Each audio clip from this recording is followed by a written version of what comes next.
Bismillahirrahmanirrahim. Assalamualaikum warahmatullahi wabarakatuh. Salam berjumpa kembali sahabat YouTube, terkhusus kepada mahasiswa-mahasiswi kami. Pada video kali ini saya akan menjelaskan mengenai materi instrumen penelitian, ya, yang merupakan bagian dari mata kuliah metodologi penelitian. Kita akan langsung masuk pada konsep dari instrumen penelitian. Jadi ada muncul pertanyaan, apakah instrumen penelitian itu dipilih, ya? Jadi sebenarnya instrumen penelitian itu seharusnya dibuat, bukan dipilih. Jadi kalau yang dipilih itu metodenya, ya. Tapi untuk instrumen penelitian itu harus dibuat.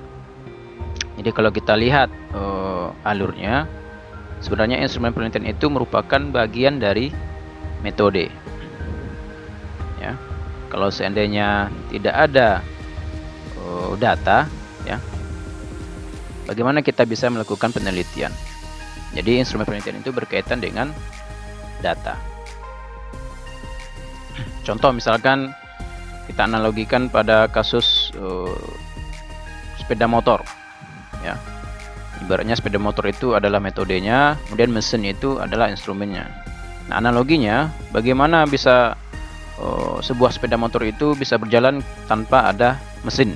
Nah, begitulah analogi antara metode dengan instrumen penelitian. Nah, jadi itu ya. Jadi instrumen penelitian itu dibuat, bukan dipilih. Jadi instrumen penelitian adalah sebuah alat, ya, yang digunakan untuk mengumpulkan data atau informasi yang bermanfaat dalam menjawab permasalahan-permasalahan yang ada pada suatu penelitian, ya, baik itu penelitian yang sifatnya secara kualitatif ataupun penelitian yang sifatnya secara kuantitatif. Instrumen penelitian itu dirancang untuk satu tujuan penelitian saja, ya, tidak bisa digunakan pada penelitian yang lain. Karena tentunya pada suatu penelitian dia memiliki ciri khas tersendiri, ya. Jadi memiliki instrumen tersendiri. Nah, kalau kita buat penelitian yang lain, maka kita gunakan instrumen penelitian yang lain juga. Seperti itu. Kita masuk kepada jenis-jenis instrumen penelitian. Jadi secara umum instrumen penelitian ini terdiri dari dua, ya. Yang pertama instrumen penelitian tes, dan yang kedua instrumen penelitian non-tes. Kita lihat terlebih dahulu yang instrumen penelitian tes.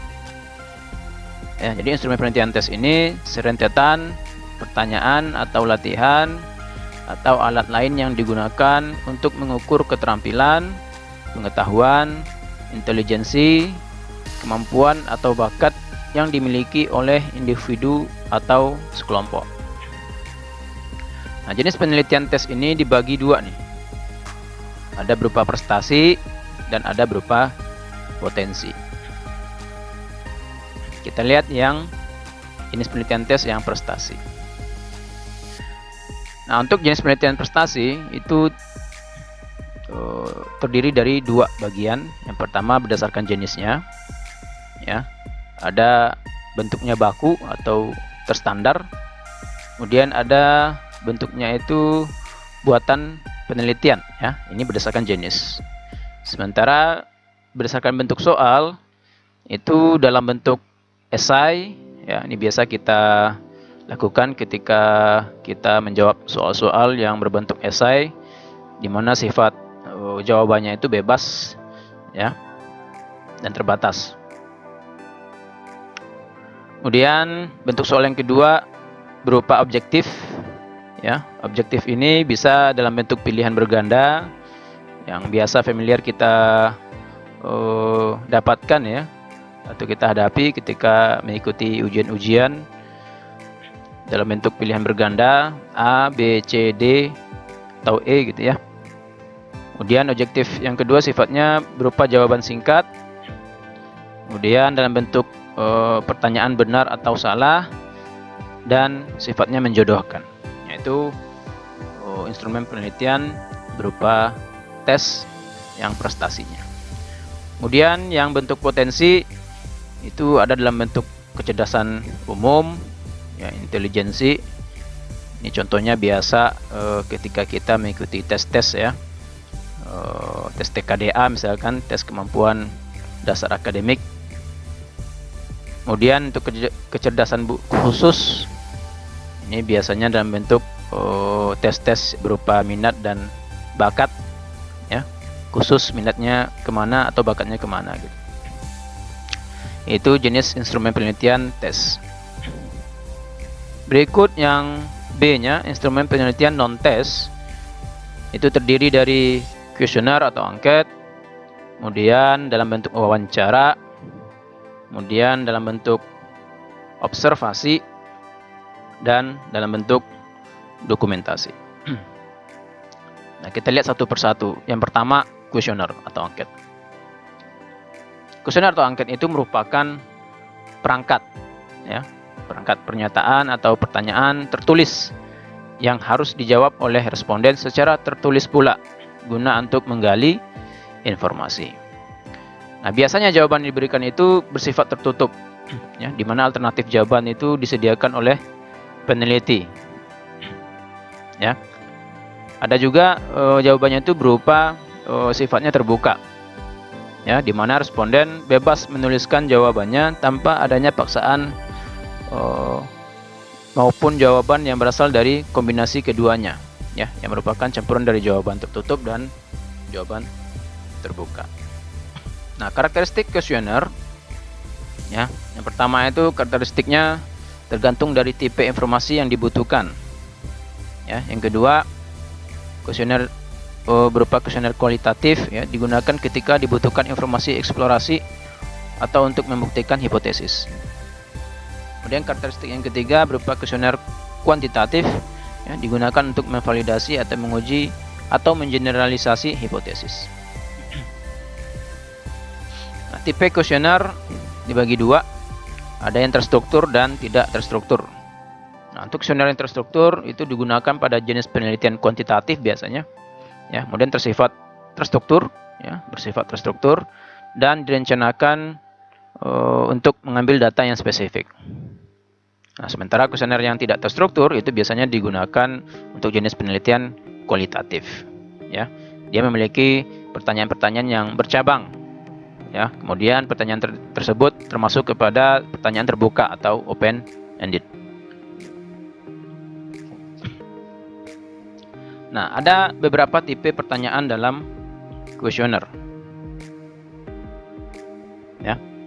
Nah, yang pertama open ended, kualitatif, responden atau menjawab dengan bebas. Yang kedua dikotomi, ya, dichotomous question, ya, close ended question, dia termasuk kepada pertanyaan tertutup.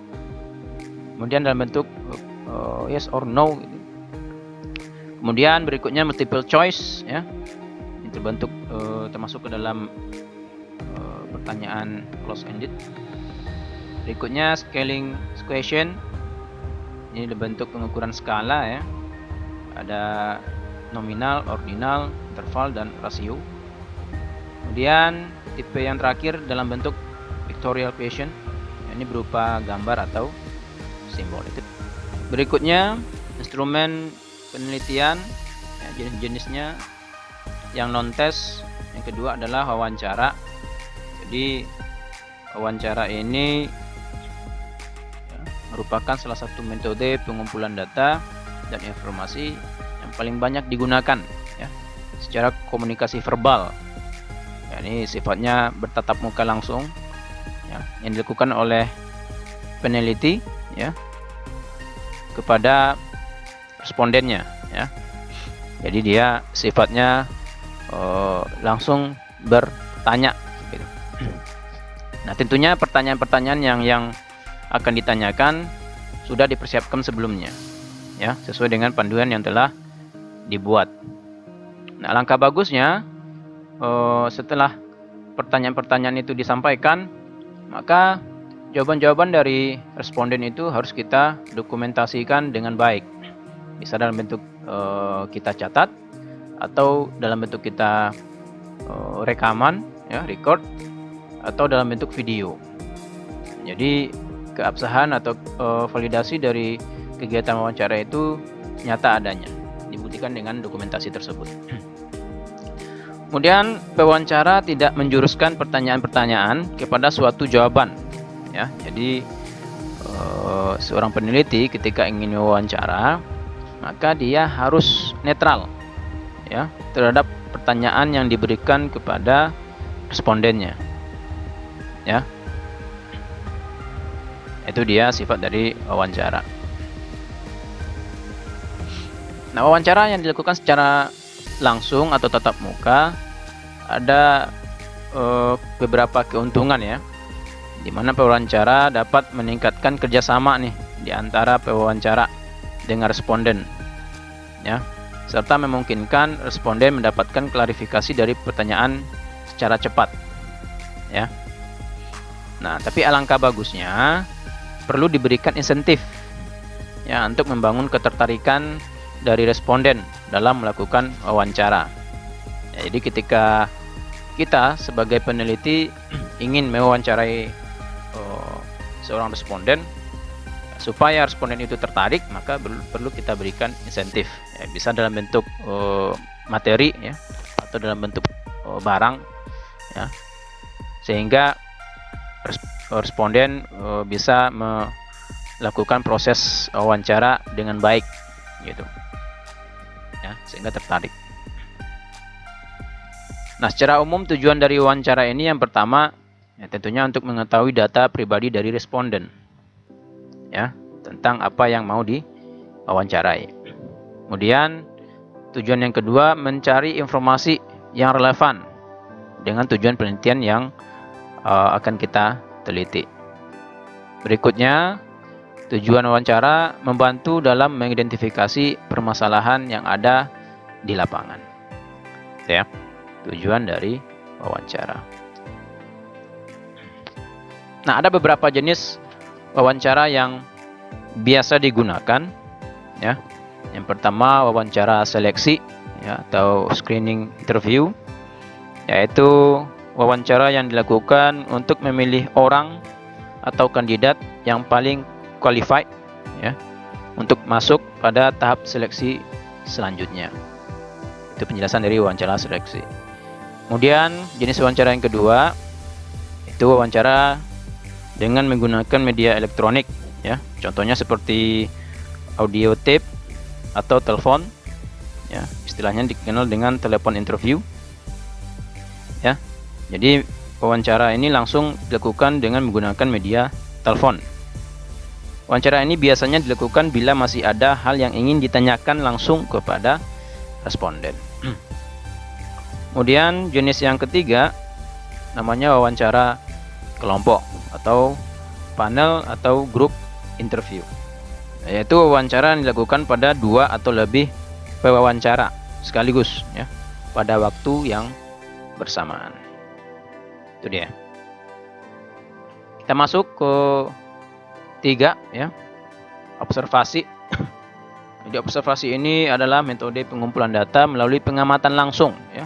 Jadi kita mengamati nih, atau peninjauan secara cermat di lapangan atau lokasi penelitian terhadap suatu objek, gejala, peristiwa, atau proses yang terjadi dalam suatu situasi, baik yang terjadi pada manusia atau pada lingkungan. Ya, jadi peneliti perlu berpedoman kepada desain penelitiannya dengan mengunjungi lokasi penelitian, ya, untuk mengamati langsung berbagai hal atau kondisi yang ada di lapangan. Nah, jadi dengan observasi yang kita dapatkan, kita dapat memperoleh gambaran tentang kehidupan sosial, ya, yang sukar untuk diketahui dengan metode lainnya. Jadi kita perlu melakukan observasi, ya, sehingga kita menjejaki dan mengetahui fungsi eksploitasinya. Ini dari hasil observasi, maka kita akan memperoleh gambaran yang jelas tentang masalah dan mungkin petunjuk-petunjuk tentang cara pemecahannya. Ya, jadi tujuannya adalah untuk memperoleh berbagai data konkret secara langsung di lapangan atau tempat penelitian. Ya, itu tujuan dari observasi. Kemudian jenis-jenis observasi terdiri dari dua. Yang pertama, observasi partisipan, ya, yaitu observasi yang melibatkan peneliti atau observer secara langsung dalam kegiatan pengamatan di lapangan. Ya, jadi peneliti bertindak sebagai observer. Artinya peneliti merupakan bagian dari kelompok yang ditelitinya. Keuntungan dengan melakukan cara ini, ya, peneliti merupakan bagian yang integral dari situasi yang dipelajarinya, sehingga kehadirannya tidak mempengaruhi situasi penelitian. Namun ada kelemahannya, yaitu kecenderungan penelitian terlampau terlibat dalam situasi itu, sehingga prosedur yang berikutnya tidak mudah dicek kebenarannya oleh peneliti yang lain. Ya. Yang kedua, observasi non-partisipan. Ya. Observasi non-partisipan itu merupakan observasi yang dalam pelaksanaannya tidak melibatkan peneliti sebagai partisipasi atau kelompok yang diteliti. Ya, cara ini banyak dilakukan pada saat ini, ya. Tapi pada dasarnya ada kelemahannya itu. Antara lain kehadiran pengamat dapat mempengaruhi sikap dan perilaku orang yang diamati. Ya. Poin berikutnya, instrumen penelitian, jenis-jenisnya yang non-tes merupakan yaitu dokumentasi, ya. Jadi dokumentasi ini sekumpulan berkas, ya, dalam mencari data, ya, bisa dalam bentuk catatan, transkrip, buku, surat kabar, majalah, prasasti, notulen, agenda, dan lain-lain. Banyak, ya. Di dokumentasi ini sifatnya kita mencari dokumen, ya, dalam bentuk barang-barang tertulis. Dokumen itu merupakan catatan peristiwa yang sudah berlalu. Kita masuk ke poin berikutnya, ciri-ciri instrumen yang baik. Ya, ada lebih kurang 5 ciri-ciri. Yang pertama, valid, ya, validitas. Yang kedua, reliabilitas, ya, reliable. Yang ketiga, sensitivitas. Yang keempat, objektivitasnya tinggi.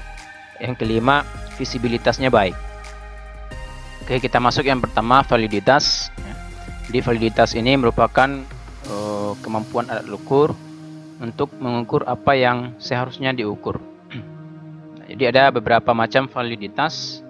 Yang pertama, validitas rupa atau face validity. Ya, jadi pemeriksaan terhadap item-item tes, ya, di mana memberikan kesimpulan bahwa tes tersebut mengukur aspek yang relevan. Ya, dasar penyimpulannya lebih banyak diletakkan pada common sense atau akal sehat. Nah, contohnya, validitas rupa ini berupa pengukuran kejujuran atau pengukuran kecerdasan. Yang kedua, validitas isi, ya, atau content validity. Ya. Validitas isi ini mengacu kepada ketepatan pengukuran yang didasarkan pada isi atau konten.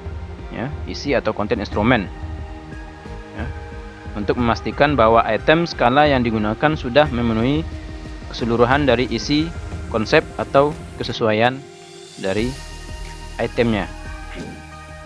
Langkah-langkah validitas isi. Yang pertama, melakukan literatur review yang relevan dengan item. Kemudian melakukan content validity survey, ya.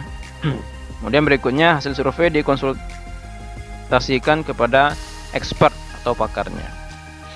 Langkah berikutnya, melakukan uji validitas item. Dan yang terakhir, item yang tidak signifikan, ya, atau tidak berpengaruh atau kurang berpengaruh, kita eliminasi atau kita buang.